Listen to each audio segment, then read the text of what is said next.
नमस्कार दोस्तों। लोकसभा चुनाव की तारीख जैसे-जैसे नज़दीक आ रही है, लगातार राजनीतिक पार्टियाँ व जितने भी राजनीतिक दल के जनप्रतिनिधि हैं, सभी प्रचार-प्रसार में जुट चुके हैं। राष्ट्रीय लेवल के नेता भी अब अलीराजपुर में प्रवेश कर रहे हैं। 6 तारीख को कांग्रेस पार्टी के कद्दावर नेता, युवा नेता राहुल गांधी अलीराजपुर आ रहे हैं। अलीराजपुर जिले के चौबट में राहुल गांधी की एक बड़ी विशाल सभा होना है और पूरी सभा की तैयारी देख रहे हैं झाबुआ के विधायक विक्रांत भूरिया, इनके पिता श्री कांतिलाल भूरिया रतलाम लोकसभा से कांग्रेस पार्टी के उम्मीदवार भी है। किस प्रकार से सभा की तैयारी की जा रही है, कितनी पब्लिक को यहाँ लाने का कार्य किया जा रहा है, हम बात करेंगे झाबुआ विधायक विक्रांत भूरिया से। जी, राहुल गांधी जी की सभा होना है 6 तारीख को, कितने स्क्वायर फीट में आपका टेंट लग रहा है, कितनी पब्लिक यहाँ पर आएगी? देखिए, बहुत ज़बरदस्त उत्साह है। ये तैयारी बहुत ज़ोर-शोर से चल रही है और पूरे लोकसभा के लोग यहाँ पर आएँगे और ये जो पंडाल है 60,000 स्क्वायर फीट का ये पंडाल रहेगा और इसमें हमारा जो लक्ष्य है 30 से 40,000 लोगों को यहाँ इकट्ठा करने का लक्ष्य है और कोशिश हमारी ये है कि सब लोग यहाँ पर आ सकें क्योंकि राहुल गांधी जी अलीराजपुर ज़िले में उनके परिवार से, गांधी परिवार से कोई व्यक्ति 30 साल बाद आ रहा है। पहले इकट्ठी बार में राजीव गांधी जी आए थे, तो बहुत सारी यादें हैं, पुराने लोगों की यादें हैं और मैं तो ये समझता हूँ कि जितने हम लोग बुला रहे हैं, उससे ज़्यादा लोग उन राहुल जी को देखने के लिए यहाँ 6 तारीख को पहुँचेंगे। रतलाम लोकसभा में 3 जिले आते हैं, झाबुआ, अलीराजपुर, रतलाम, तो तीनों जिलों की पब्लिक रहेगी या सिर्फ अलीराजपुर जिले की ही रहेगी? सब दूर से आएँगे। देखिए, राहुल जी का ऐसा ऑरा है कि जो जिसको नहीं बुलाएँगे वो भी आएगा, क्योंकि सब राहुल जी को देखना चाहते हैं, उनसे मिलना चाहते हैं और वो क्या बोलना चाहते हैं, वो सुनना चाहते हैं। तो हम जिनको बुला रहे हैं, हम जोबट अलीराजपुर के तो लोगों को बुला रहे हैं, झाबुआ जिले के भी लोग को बुला रहे हैं, आस-पास से धार के भी लोग आएँगे, रतलाम के भी लोग आएँगे, जो भी राहुल गांधी जी को चाहते हैं, वो सब लोग आएँगे। राहुल गांधी जी की इस सभा से क्या जो मतदाता है वो कांग्रेस को मतदान करेंगे? निश्चित तौर पर देखिए, राहुल जी पहली बात प्रोपेगेंडा करने नहीं आते हैं, जैसे भाजपा के लोग आते हैं, वो सच बोलने आते हैं, लोगों की आवाज़ बुलंद करने के लिए आते हैं, न्याय की बात करते हैं, न्याय दिलाने की बात करते हैं। तो निश्चित तौर पर जब वो कोई चीज़ बोलते हैं, लोग उसको बहुत गंभीरता से लेते हैं और सच के रूप में रहते हैं। तो जब वो सच सुनेंगे यहाँ आकर, तो निश्चित तौर पर जो लोग अगर ये सोच रहे हैं कि हम कहाँ वोट करें, कहाँ नहीं वोट करें, निश्चित तौर पर वो कांग्रेस के वो पक्ष में वोट करेंगे। कुछ दिन पहले अभी मध्य प्रदेश के डिप्टी सीएम जगदीश देवड़ा अलीराजपुर पहुंचे थे, तो मीडिया के लोगों ने उनसे चर्चा करी थी कि राहुल गांधी जी अलीराजपुर के जोबट में आ रहे, तो कुछ फर्क पड़ेगा? तो उन्होंने कहा था कि यार कुछ भी नहीं होना है, समय की बर्बादी कर रहे हैं वो। राहुल गांधी की बातें सुनता कौन है? अगर उनकी बात नहीं सुनते तो उस पर जवाब क्यों देते उनके शीश नेता तो? कहीं न कहीं उनकी बात चुभ रही है आज उनको, बीजेपी को चुभ रही है क्योंकि जो उनका झूठ का प्रोपेगेंडा का एक बहुत बड़ा फुग्गा था, वो फट गया है। और आज जो ये 400 पार बोल रहे थे, अब 300 पर आए, उसके बाद 200 पर आएँगे, उसके बाद 250 पर आए, 150 पर आएँगे। तो कहीं न कहीं ये उनको भी समझ में आ रहा है कि अ, उनकी सरकार नहीं बन रही और ये आज की हकीकत है। जो नए सर्वे आ रहे हैं उसमें पहले और दूसरे चरण में जो बीजेपी को ज़बरदस्त नुकसान हुआ है, उससे साफ दिख रहा है कि बीजेपी को सरकार बनाने में बहुत दिक्कत आ रही है और कहीं न कहीं बीजेपी को अब ये लगने लगा है कि कांग्रेस की सरकार बनने वाली है। अभी जीतू पटवारी जी पे अलीराजपुर जिले में भी एफआईआर हुई है, अभी एक अन्य जिले में और एफआईआर हुई है। लगातार कांग्रेस के नेताओं पे एफआईआर हो रही है। कांग्रेस के नेता क्या लगातार गलती कर रहे हैं इसलिए एफआईआर हो रही है, ये जानबूझ के एफआईआर की जा रही है?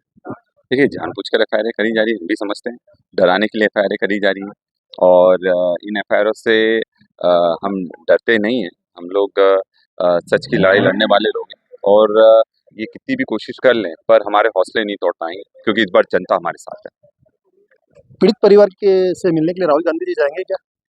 अभी हमारी चर्चा हो रही है और निश्चित तौर पर पीड़ित परिवार से राहुल गांधी जी बात करेंगे और हमारी कोशिश है कि कुछ हमने चीज़ें रखी हैं, अगर वो चीज़ें सही तरीके से होती हैं, तो निश्चित तौर पर वहाँ तक जाने का भी हो सकता है। लगातार सोशल मीडिया पे देखने आ रहा है कि आप पे, आपके परिवार पे, सब पे आरोप प्रत्यारोप लग रहा है, आप भी आरोप लगा रहे हैं, तो उन आरोपों का आप खंडन करते हो?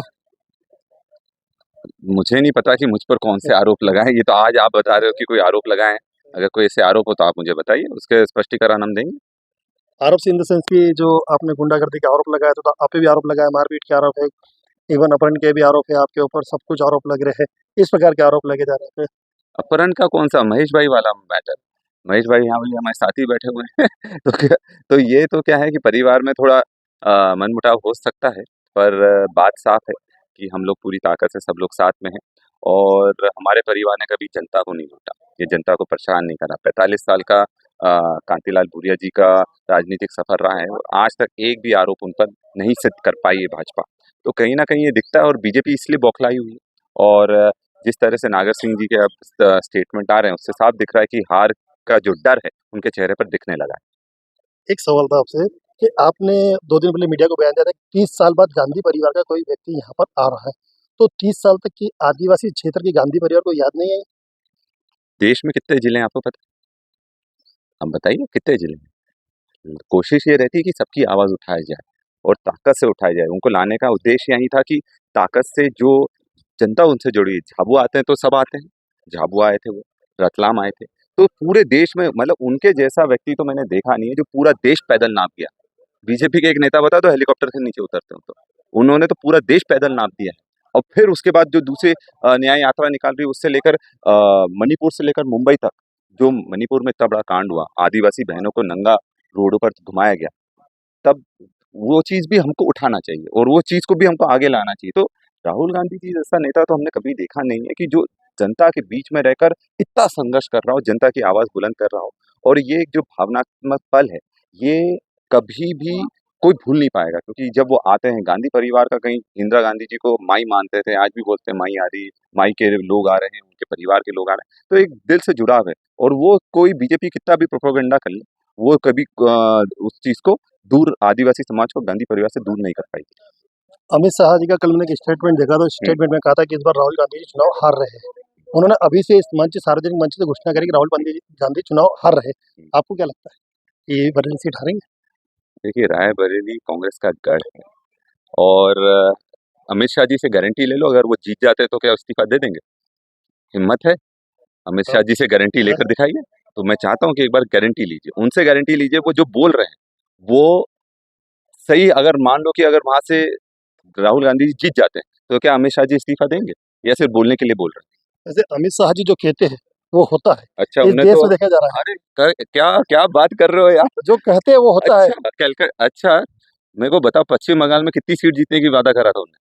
तो भी 82 नहीं, सीट तो लाई अरे थी ना। यार 200 बोलकर 82 आ गए तो कौन सी बड़ी बात कर 4 ली? से 82 पे अरे पहुंचे ना। यार मेरे को बताओ 4 से 82 उनने 200 बोला था कि नहीं बोला था? बोला था तो बोला था पर 200 82 में। बताए अरे ना। यार मेरे को ये चीज मैं जो पूछ रहा हूँ बताओ ना, हाँ 200 बोला था कि नहीं बोला था? कितनी आई? 82 तो फिर झूठ बोला कि नहीं बोला? नहीं बोला था अरे उन्होंने। अरे अरे यार थोड़ी तो हिम्मत रख लो यार। पर एक मैं बात कर तो नहीं, चलो। अरे अरे थोड़ी तो हिम्मत रख लो यार। जो सच है वो बोलने की हिम्मत तो कर लो, थोड़ी तो हिम्मत कर लो। तो हिम्मत करोगे तब तो पता लगेगा। वो जो बोलते झूठ बोलते हैं, वो 400 बोल रहे हैं, आज मैं लिख कर दे रहा हूँ 200 पार नहीं हो पाएंगे वो, 200 पार नहीं हो पाएंगे। एक लास्ट क्वेश्चन सर, एक सर लास्ट क्वेश्चन हम्म। कि राहुल गांधी जी 2 जगह से चुनाव लड़ रहे हैं, वायनाड से और रायबरेली से। उनकी डिमांड इतनी है, आप ये सोचो कि उनकी डिमांड इतनी है। तो वायनाड में कोई आपके पास में नेता नहीं है कांग्रेस का, देखिए या रायबरेली में कोई नेता नहीं है अगर कांग्रेस का? अगर वो 10 जगह से लड़े, आपको कोई आपत्ति है? नहीं हमें तो कोई नहीं तो आपत्ति नहीं बस है, यही तो मैं पर बोल रहा हूँ। कांग्रेस के देख कार्यकर्ता तो नारे नाराज होंगे। देख क्यों क्यों नाराज होंगे? वो तो चाहते हैं कि राहुल गांधी जी हमारे से आकर लड़े। ये गर्व की बात है। अगर वो वहां से भी लड़ते हैं, मैं तो बोलता हूँ 10 जगह से लड़े। ताकत से कम कार्यकर्ता तो रिचार्ज होगा। आज वो रायबरेली से लड़ रहे हैं, वायनाड से लड़ रहे हैं, उनकी जनता प्यार करती है। आदमी वो जनता के लिए जीता है, वो कोई राजनीति करने के लिए नहीं जीता। एक लास्ट सवाल आपसे कि आपके पिताश्री मैदान में, अनीता नागर सिंह जी चौहान मैदान में है, तो ये मुकाबला कड़ा मुकाबला है या एक तरफा मानते हैं इस मुकाबले को कि कांग्रेस एक तरफा जीत रही है? देखिए मेरा ये मानना है, हर चुनाव को चुनाव की तरह लड़ना चाहिए। हम वो लोग नहीं है कि हम ये बोल देंगे कि इत्ते पार उत्ते पार, ऐसा नहीं है। हम विश्वास पर बोल रहे हैं कि जनता का जो साथ हमको मिल रहा है, ये चुनाव डंके की चोट पर हम जीतेंगे और कांतिलाल भूरिया जी सांसद बनकर दिल्ली जाएंगे। और कहीं ना कहीं जो लगातार वो आदिवासियों की लड़ाई और सामान्य वर्ग की लड़ाई और ये सब लड़ते आए हैं, ये आगे भी लड़ते रहेंगे। माधो सिंह डावर भी पुनः घर वापसी हो चुकी है, सुरपाल अजनार भी उनके साथ में है, कमरू अजनार भी उनके साथ में। कह सकते हैं कि जोबट क्षेत्र के जितने भी कद्दावर नेता है, जो भारतीय जनता पार्टी से बगावत कर चुके थे, कांग्रेस से बगावत कर, सब लोग सब एक साथ एक जाजम पे आ चुके हैं। तो कहीं ना कहीं इस क्षेत्र में भी भारतीय जनता पार्टी मजबूत दिखाई दे रही है हमें। विशाल का नाम नहीं लिया आपने? विशाल तो ऑलरेडी थी।